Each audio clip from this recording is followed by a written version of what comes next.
Well, guys, here we are on the porch.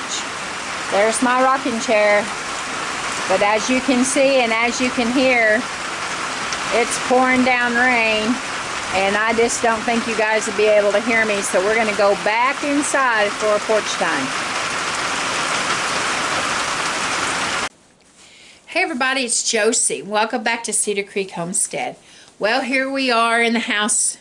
And I am in a rocking chair, just in here, not on the porch. And I know you've heard that a lot the last few weeks, but it's raining again, and we have rain in the forecast all the way through Memorial Day weekend.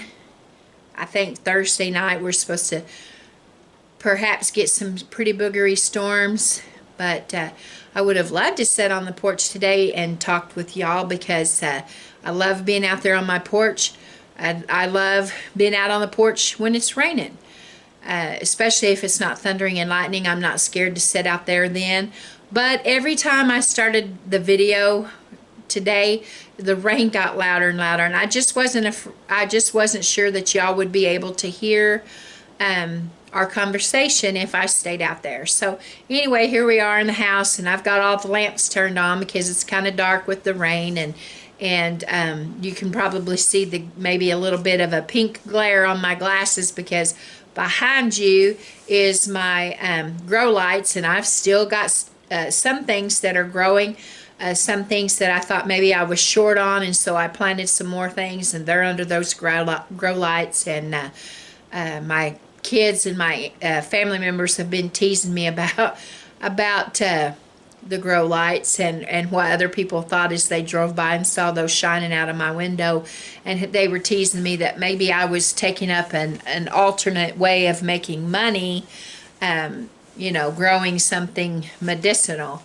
But I assure you it's tomatoes and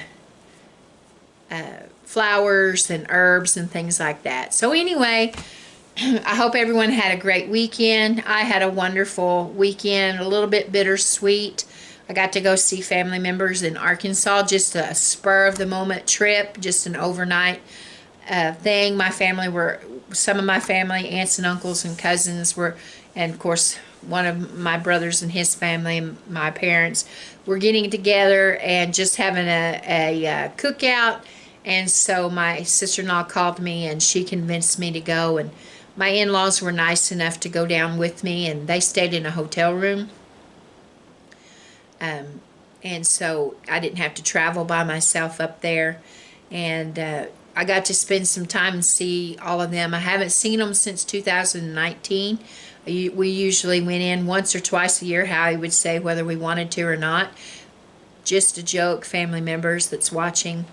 But anyway, we haven't got to go because of COVID, and of course then everything that happened. And so some of my family members have medical conditions that would have put them at risk if they would have traveled here for Howie's services, and so I haven't seen any of them. And so it was a time to visit and catch up with them and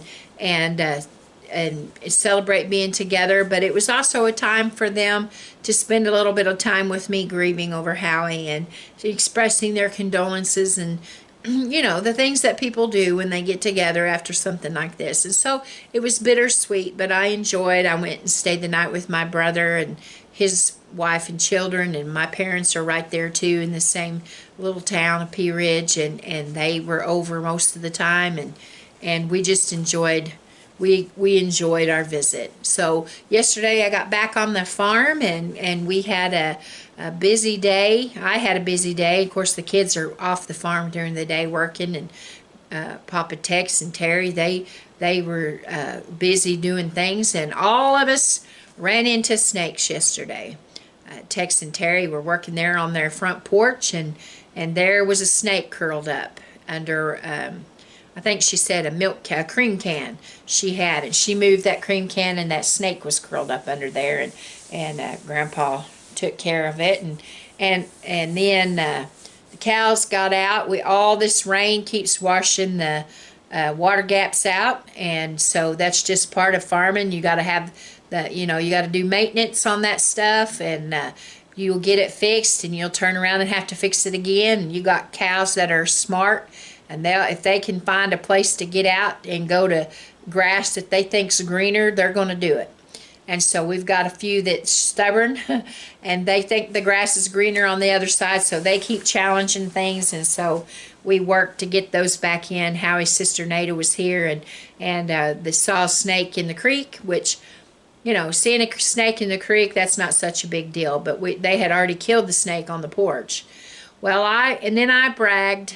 I shouldn't have done that, but I bragged and said, well, I'm so glad that we've got the guineas and the ducks and the chickens, because I don't ever see a snake in our yard. And I hadn't said that maybe an hour, and was cooking supper and peeling potatoes, and I heard the dogs barking, and Blade had come in, and he was back in his room doing something, and I just kept hearing Foxy and Sadie bark, and I could tell they weren't really playing. And I thought, well, maybe they're barking at the heifers, because they're in the pen right here behind the house this week. And so I just let them bark for a little bit. And then I went to put the potatoes in the skillet and looked out my kitchen window, and they were over at my hibiscus bush, and they were really digging and barking. And I thought, well, they've got a rabbit.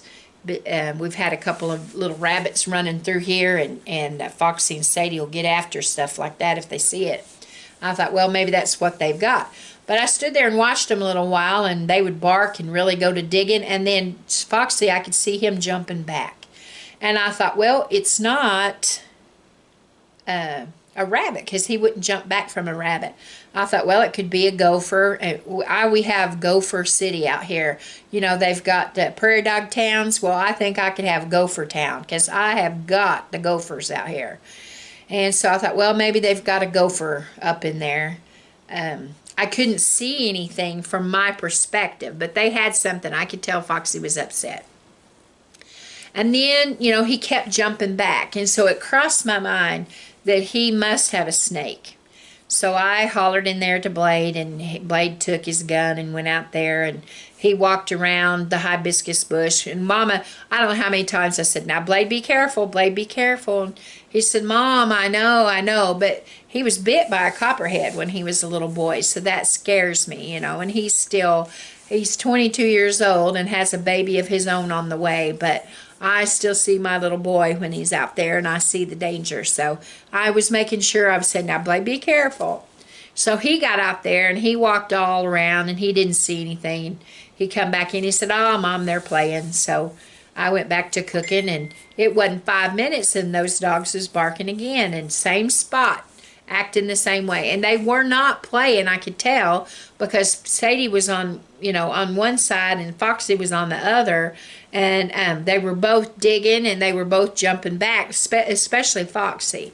So I kept watching and kept watching. Well, it wasn't no time, and Foxy pulls this snake out of that hibiscus bush. And he just went to shaking that thing like I had nobody's business. I never seen Foxy act like that before, but thank the Lord, he just kept on and kept on at that thing until he had it killed. And Blade went out there. Blade finished it off, made sure that it, you know, it was gone. And I said, what was it? And he hollered back and said it was a copperhead.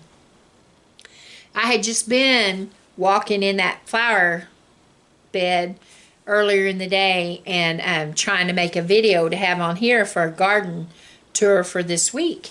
And because it had stopped raining yesterday, and I was able to get some stuff filmed. And I was just walking through there, and usually I'm down on my hands and knees at that flower bed really a-working, and Foxy and Sadie are there, you know, wanting to set on me or help me dig, and I'm usually pushing them away. But it got me to thinking that maybe now I'm happy that that they come out there in the flower beds. And now I've checked on Foxy and Sadie. They don't appear to have gotten bitten at all. I didn't ever hear them yelp. They're acting fine. They've been out this morning barking at the cows and acting like they normally act. And so I don't think they got bit at all. Now, last year Foxy did get bitten, and so I kind of know, his behavior would be different if he'd gotten bit. So anyway, I had an exciting day yesterday with the snakes and everything else, and it's made me a little bit spooked about my flower beds. But if I don't get out there and get them weeded I have a bunch of plants that I need to get planted in the flower beds, and I plan on bringing that to you guys. I'm showing you putting them in. That's the last flower bed that Howie and I got to build together, and I got part of it planted, and the rest of it needs to be planted. There's trees in there already, but we kind of built a little flower island, so to speak, around those trees. And it costs money for plants and bushes, because my idea was to make that a perennial bed, so that once it was filled with plants, you wouldn't have to worry anymore, except, you might run into an occasional plant. I know that I will. But we were trying to get it planted so that we were bringing in bees and butterflies and other pollinators that would be good for our gardens as well. And so anyway, I'll continue to work on that, but I will also have my peepers open looking for snakes. I called Grandpa and told him about it. And the first thing he said was, now you'll have to be careful in that strawberry bed. And I hadn't even gave that any thought until he said that. And I thought, oh no. Now I will be extra super cautious when I'm pulling those strawberry plants back to get to the strawberries. I have to worry about a snake being in there. But I'm going to trust the Lord, and I'm going to just keep praying that he keeps his hand over me, and that no harm comes to me in that. So today I had plans of getting out, and I knew it was going to rain today, but I thought I might have some, I don't think it was supposed to be a complete washout, and it's not been so far, because it's just early in the day. So I don't know what the rest of the day holds, but so far since I've been up this morning, it's been raining, and raining pretty hard. So I don't know. I won't be able to get in the garden, that's for sure, because it's just too wet and too muddy and mucky. So we're a little bit behind schedule, but I think we'll be all right. And we're blessed anyway, and we are thankful for what we've got in so far. It's looking good. Cabbage has got a little bit of insect damage, and you'll see that in the garden video, that the cabbages have taken a hit. What I wanted to kind of talk about today was this quote that I read, and I thought about it, and I thought it might be kind of interesting to discuss a little bit. And what I read was, hard times make strong men, and strong men make good times. Good times make weak men. Weak men make hard times. And I thought about that. And instantly I went back to the Depression days. Not that I'm old enough for the Depression days, but I've had relatives, I know you guys have too, that went through the Depression. They went through those hard times. They went through World War II. All that compounded together. The Dust Bowl was in there too. Oklahomans and Arkansans had lost so much. And I have pictures of my granny and her family when she was a little girl traveling out west to California to pick produce. They were migrant workers, and it was rough. And you could look at them and imagine all of the things that people went through in those days. And those were hard times. But those hard times made strong people. Now, I know the quote says men, but we know it was people. Hard times made strong people. And you think about that generation of people. They're strong people. Now, we know that they're getting older and they're getting weaker physically. But think about down through the time that you've known them. They've been strong, and they've given so much to this country. And they built companies, and they went to work in the factories, and they went in the fields and farmed and done all these things, all these great things that they provided for their families, and they prospered. And so the hard times made strong people. And those strong people wanting to do better for their families made good times. And the money was better. Housing was better. Food probably was better. As far as, I don't mean, you can't beat country cooking, but the abundance. And I think you could probably see that, that they had a lot more abundance, just going to the grocery store and being able to put things in their cart that they wanted to eat, and not had to eat, but wanted to eat. Like, all of the prepared foods and the fast food and all those things. All, so many changes, and electricity got to everyone, and things that's hard for us to imagine today that they did without. But those strong people made good times. Then I think about the next part of that quote, that good times make weak people. I would think that we could see that we've been so blessed in this nation.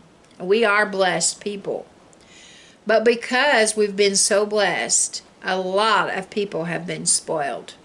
Spoiled to thinking, I don't have to work for it anymore. You owe it to me. You give me what's mine.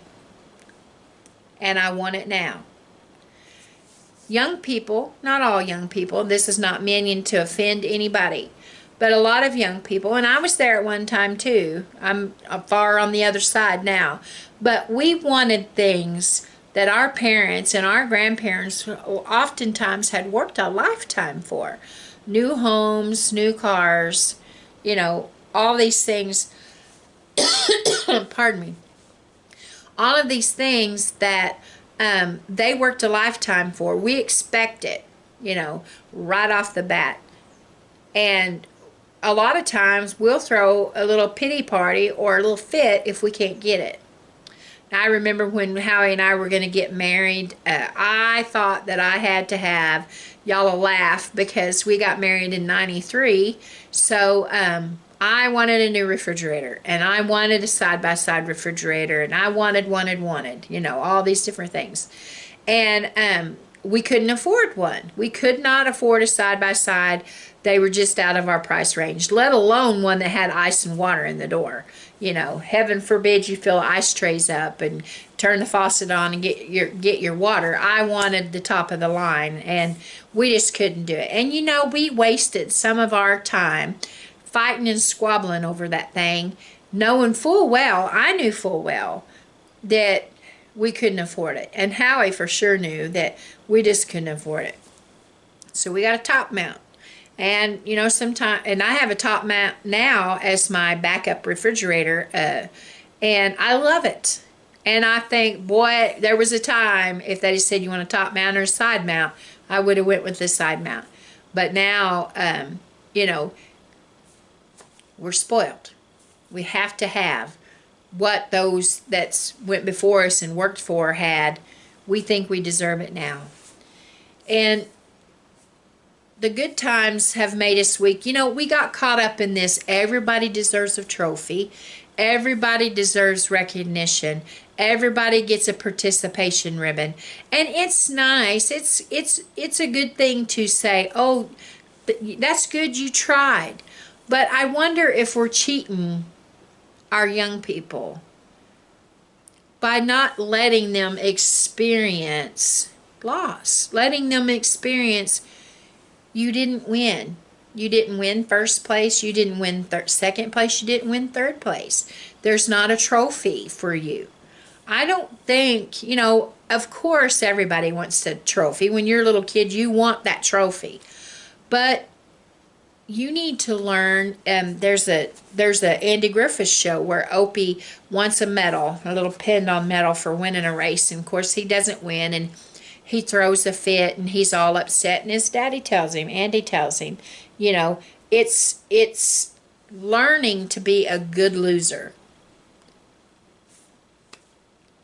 That's a hard thing to do, but if we can do it, realizing that we don't always have to be the winner, We don't always have to be number one, you know. But I think that has caused us in this nation to be weak. Look at all of the things that they're wanting to put into place, wanting to give people. Now, I'm not uncharitable. I think there are people that need help. But there is different than a handout and a hand up.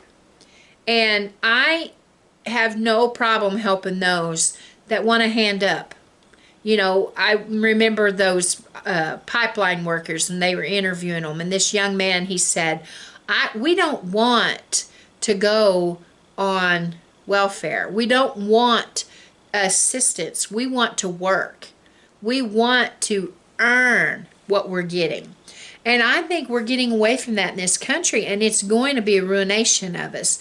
That there are so many now that we want without working for it. So I think we're in a place in this country that's dangerous. That good times, and we've had them. We have been blessed, and financially we have, you know, look at people's driveways. Drive down through the suburbs and look at people's driveways. Look at how many nice new cars are sitting there in front of that nice big house. And I'm not judging anybody for having those things, if you can afford those things. But you look down through there at all of the things that people have, me included. I'm not putting me out of it. There was a time when Howie and I were just like everybody else. We want this because we're working, we deserve this. And we have caused ourselves to be weak. Now, I know nobody wants to admit that. Nobody wants to say that. That's not true. But it is true. The good times that our family, those in generations before us, worked through their challenges, worked through the hard times, and made themselves strong. It made them strong. And then they went to work and made good times, has now made us weak. And the weak people, being weak is going to bring hard times. Now, I'm not talking about short intervals of hard times, because we've all had them. I've talked to you guys before about when I was a kid in the 70s. You know, they had the gas lines, and they had all of those things. And that was hard times. Individual families have hard times. You know, there's sickness, there's family loss, there's divorce, there's all kinds of things that can impact a family and help and cause them to fall on hard times. Job loss, you name it, it causes for the individuals. But as a whole, as a country, I think that the weak, in a lot of ways, are beginning to outweigh the strong. And it's going to lead to a weak country. A weak country. And I hate that. I love this country. I am patriotic. I love being in this country. And I'm sure some of you that are in other countries that listen and subscribe to our channel, you love being in your country and you're patriotic to your country. But weak people are also making a weak country, and we're going to fall on hard times. Now, I like to keep things upbeat. I like to encourage you. And so I don't want to leave this video without being encouraging, okay? These individuals over here that have had the good times, and all of us have had good times, but those that have had the good times, and now they're like, Yomi, like little kids. Sometimes our little children that we spoil say, gimme, gimme, gimme. And they have to be taught that, no, that's not the way it is. The world doesn't revolve around you. You are part. and you have to do your part. We've had to tell that to Blade. You're not the center of the world. The world doesn't revolve around you. You have to get out and you have to do your part. And these others need to be told the same thing. It sounds simplistic, I know, but we cannot keep handing it to people. I know that compassion reigns. I know that it pulls on your heartstrings to hear that people are having hard times, but the jobs are out there, guys. People are begging, begging, begging for workers. I went to Arkansas this weekend and I saw help wanted signs going through, driving to Salisal, driving through Muskogee, all these places around me. I see signs everywhere saying help wanted.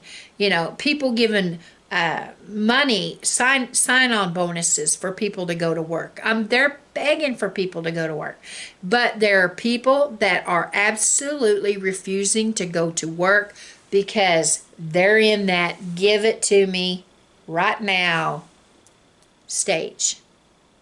And because of the good times, they are weak. And because they are weak, they're going to have hard times. What do we do?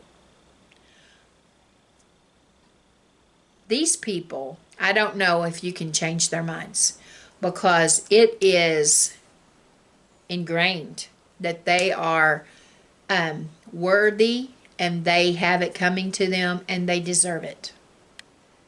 But you can be different. If you're listening to this and you say, you know what? Maybe I have been a little bit lazy, lackadaisical about things. Maybe there's something else that I can do to help my family.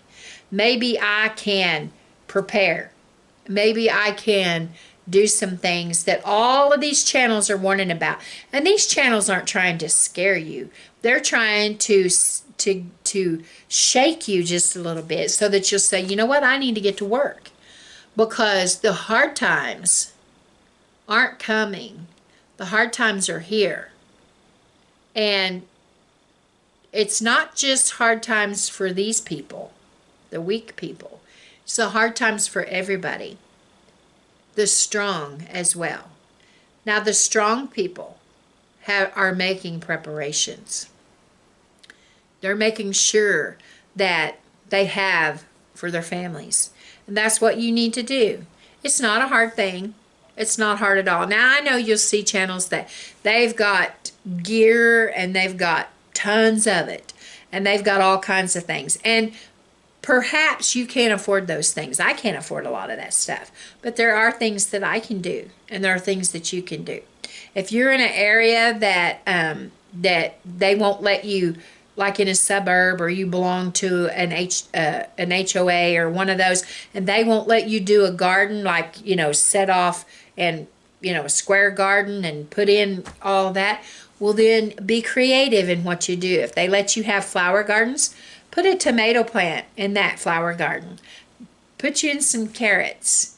Put you in whatever it is that your family will eat. You can put stuff in your flower beds, and they will be attractive in your flower beds. You just be creative on how you do it. But we have to be strong. You know, shun that weakness. Shun that desire to say, you owe it to me. Because I don't want to be beholding, and I don't think that you want to be beholding either, because that'll make you a servant to that.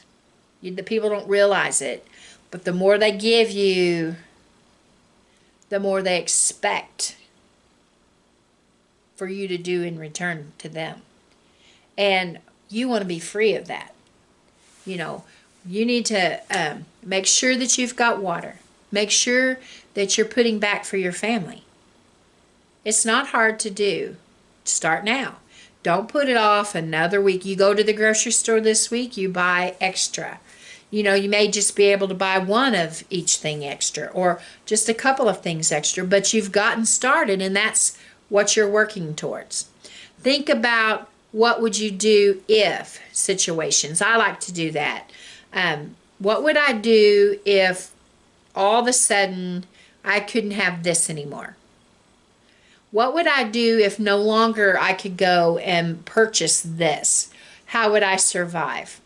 You know, start reading, start looking, you know, pulling up canning channels and other channels that are going to teach you how to do things and learn. Your opportunity right now is great to learn. I have to learn. There are things that I don't know, and I don't, contrary to what my son believes, I don't know it all. You know, he tells me all the time, "You just think you know everything," and I don't. There's lots and lots of things that I don't know, and I have opportunity to pick up some new skills. And so I don't want to be weak, and I don't want my weakness to cause hard times for my family. May not be able to change things for this country, but for my little part of the world, I can be strong and not cause hardship and hard times in my family. If hard times come because inflation and the economy and the gas prices and all those things, then if I've made preparation over the things that I can control, and that's what you have to do too, the things that you can control, then I've done what I can do. I've looked well to the ways of my household. I've had things that I know that in the future I might need.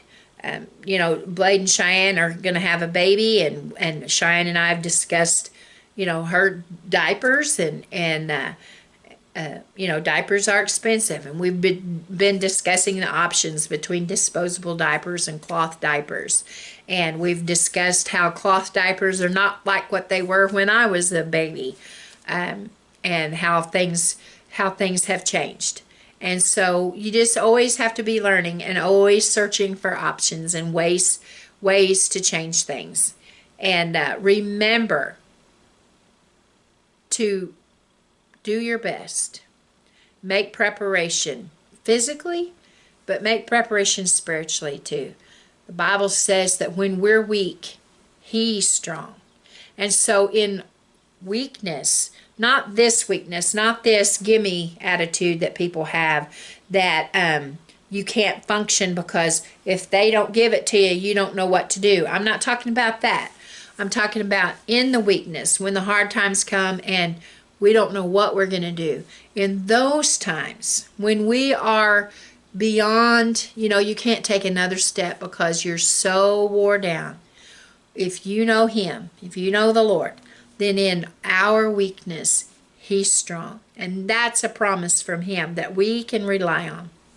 Listen, guys, I hope tonight that I brought you something that would help you to take into consideration that, once again, hard times make strong men. I'm changing the quote just a little bit. Strong people. Hard times make strong people. Strong people make good times. Strong people can make good times for our families. Good times, though, if we're not careful, can make weak people. Weak people make hard times. You don't want to be that person that brings hardship. And I think that we are expecting so much from those that are in higher up positions. Gimme, gimme. And overlooking that they've got expectations for that gimme, that we're going to have hard times. But let's do what we can, guys. Let's stay focused. Let's lean on the Lord. Let's love one another. Love your neighbors. Look well to the ways of our household. And we'll be okay. We're going to make it. We're going to make it. I believe that. Well, guys, this is Josie. I love you guys. And until next time, we're gone.